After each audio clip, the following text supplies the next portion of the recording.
Manish from BlackBull Markets. Behind me, the chart of gold. We're going to break down a bit more of an in-depth analysis in this video, especially given the last 24-hour price action that we've seen on gold. If you caught that move from that 1770 mark all the way to sub 1800, that was about $40 within a trading session yesterday in the price of gold's movement, and that was momentum taking commodities as well as the metals higher. That occurred in silver, which broke a nice trend line on the larger time frames, but gold, as you know, has been stuck on the daily time frame and the weekly time frame in those larger consolidation areas. So these moves pretty much swings and roundabouts are somewhat muted on the higher time frames. However, if you're trading more short term, looking for those opportunities, you could well find some really nice opportunities playing between support and resistance levels on gold, especially with regards to how fast it moves and the fact that we know that we're operating in those consolidation areas.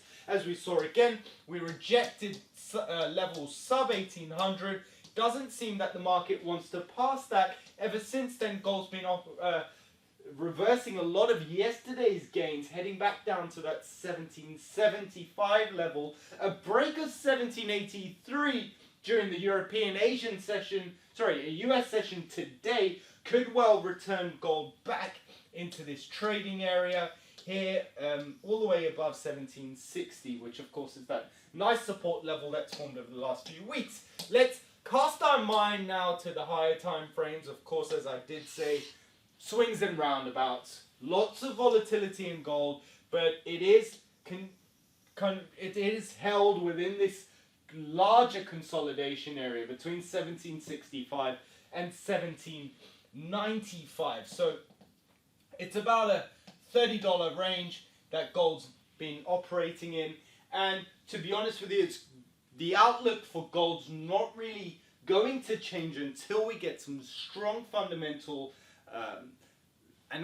data prints, for example, interest rate, actionable interest rate news that comes out and changes the focus of the US dollar and thus gold. Of course, we've analyzed gold a lot, and of course the risks of inflation and debt for the medium to long run are starting to possibly get priced in gold, and we are probably seeing that from that beautiful double bottom support level, which probably would form a larger move to the upside in the near term for gold. However, recently, of course, you can see daily chart, we've been operating above that 50% mean reversion at 1765 pretty much since the beginning of April, where we broke out, and again, moves have been somewhat muted above 1790 towards the 1800 mark.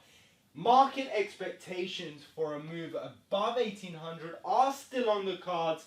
The dollar was pretty resurgent today, and stocks, of course, the correlation is broken down between the S&P and gold, which has not helped gold bulls, and again, really kind of muted that play. But if we do get a move above 1800, we can well set our sights on that 1838, entering into a new trading zone, and then probably a nice fast move up to 1928. Of course, we look to the left, we do have that beautiful channel that was formed in the move playing ever since the beginning of the year, broke above that, and now we're really, technicals are really pointing higher as long as that support at 1765 does hold. So if you are trading gold, do trade it very consciously. Use your stop losses, use your take profits, especially as we're in this tight trading range. A break above that 1800 mark could well mark a play up to 1838, but until then,